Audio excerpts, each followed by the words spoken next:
Las veleidades políticas de Cremona aumentaron al circular el rumor de que el soberano iba a reconciliarse con el Papa, separar primero los intereses del Papa de los de la Liga Lombarda y tratar aisladamente con cada adversario era en aquellas circunstancias lo mejor que Federico podía hacer. En conclusión, Federico reconoció a Alejandro como legítimo papa y éste levantó la excomunión fulminada contra el emperador. Tras prolongadas conversaciones se firmó la paz en Venecia.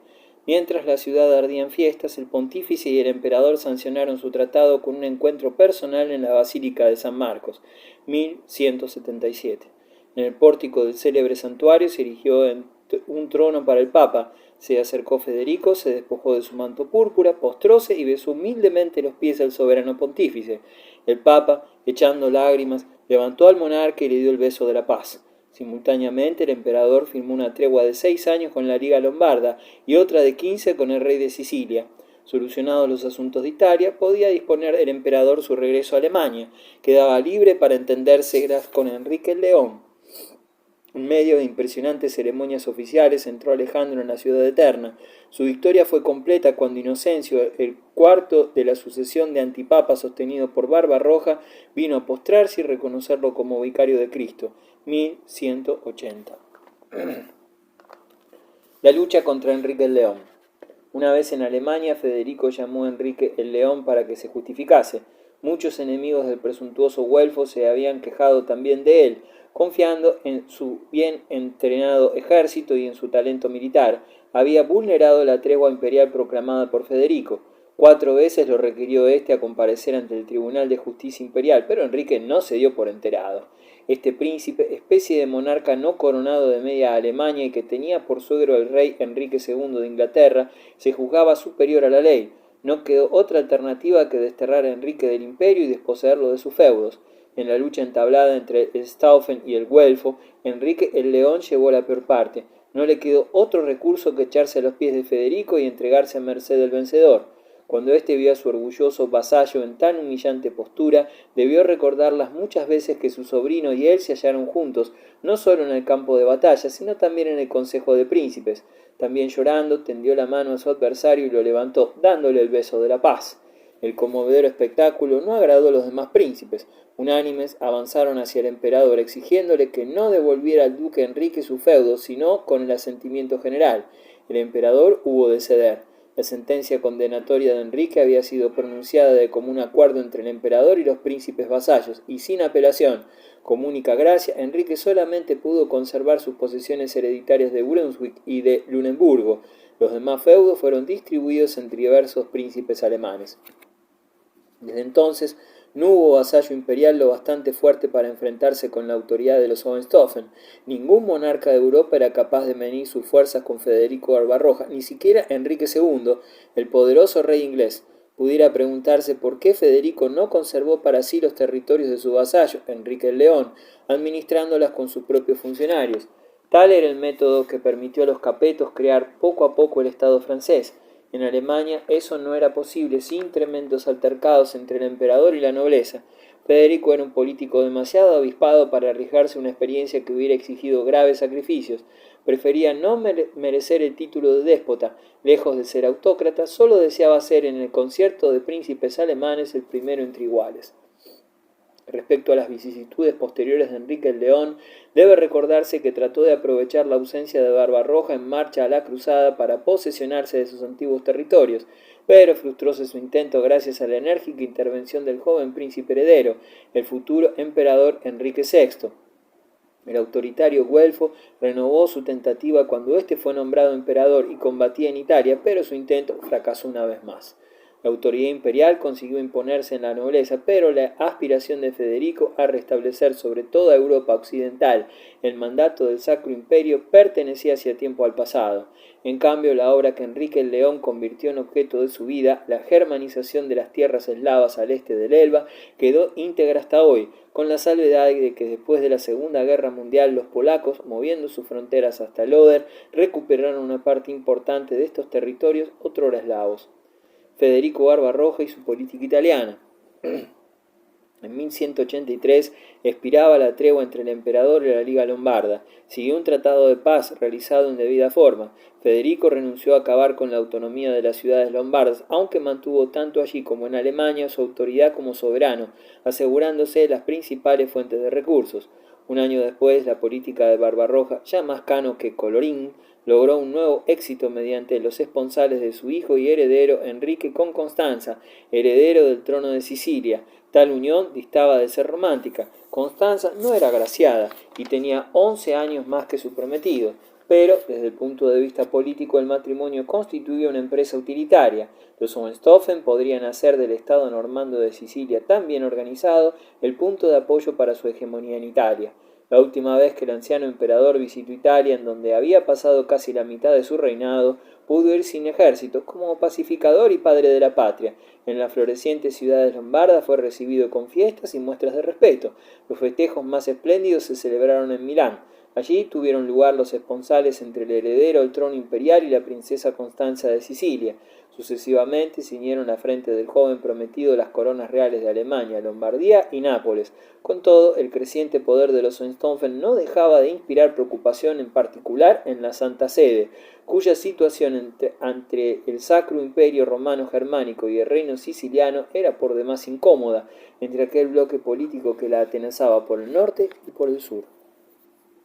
La Tercera Cruzada, caída de Jerusalén. La Tercera Cruzada evoca el nombre de Saladino, el gran sultán de Egipto y Mesopotamia, cuyo carácter caballeresco era la admiración de los amigos y enemigos. Saladino era hijo de un jefe kurdo. Los kurdos, que dieron su nombre a la región montañosa del Kurdistán, son un pueblo de origen iranio muy valiente y amigo de la libertad. Saladino no era semita, sino indoeuropeo. En 1187 proclamó la Guerra Santa e invadió Palestina. Tuvo un sangriento encuentro con el rey de Jerusalén, cerca del lago de Tiberíades. En vano lucharon con tenacidad los caballeros hospitalarios y templarios. Casi todos perecieron en esta memorable jornada. El ejército cristiano fue aniquilado por completo y su rey cayó prisionero. Nos queda un notable relato de mediados del siglo XIII del historiador árabe Abu Samah, obra basada en los testimonios de 3 altos dignatarios del séquito de Saladino.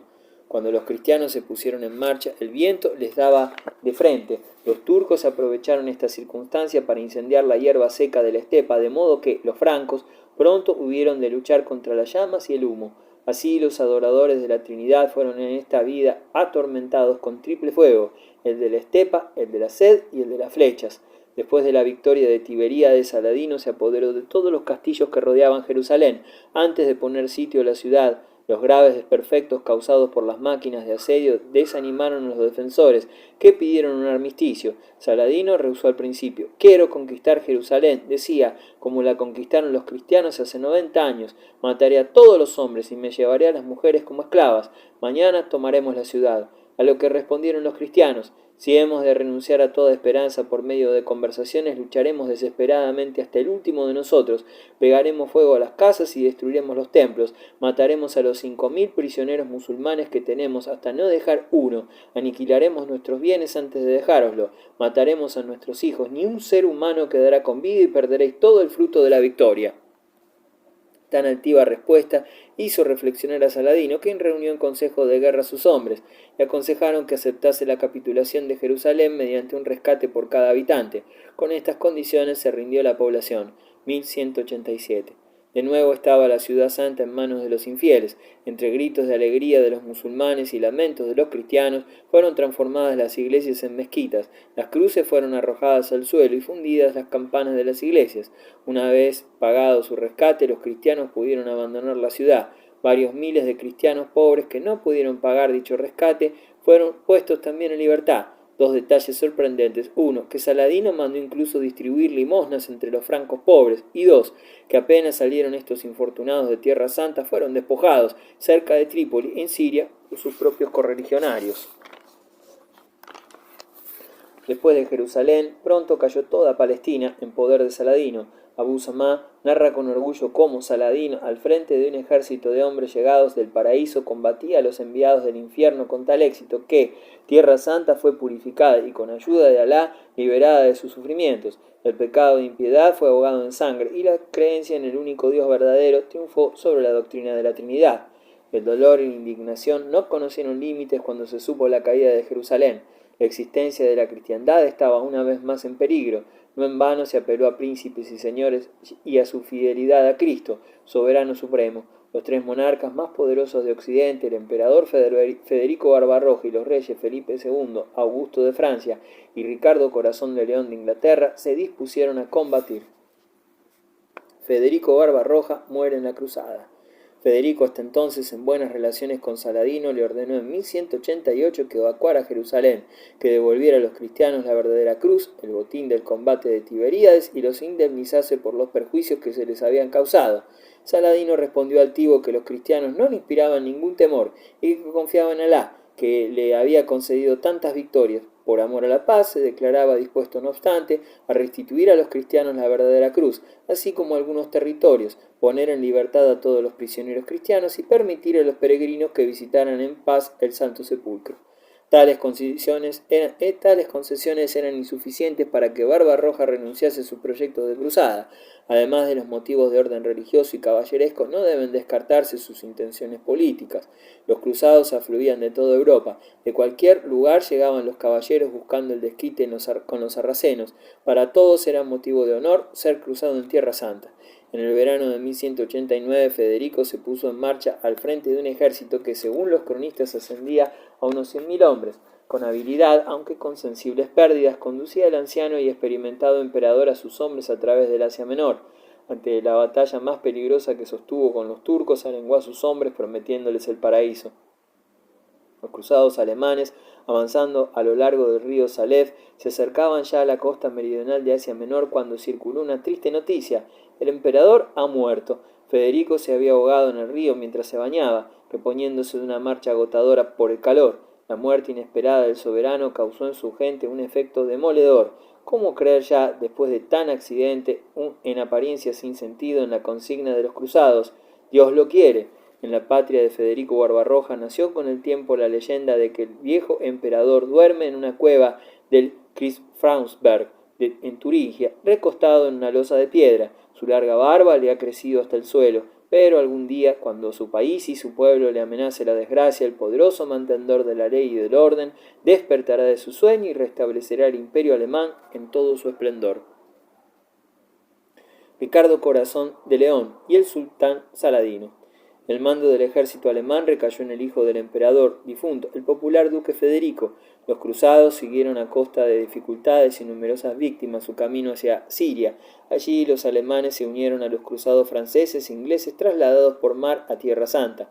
Para mantener la disciplina durante la expedición, Ricardo Corazón de León, hijo de Enrique II y Leonor de Aquitania, dictó un código militar severísimo en el que aparecían artículos de este jaez. Aquel que mate un hombre durante la travesía será atado al cadáver de la víctima y arrojado con él por la borda.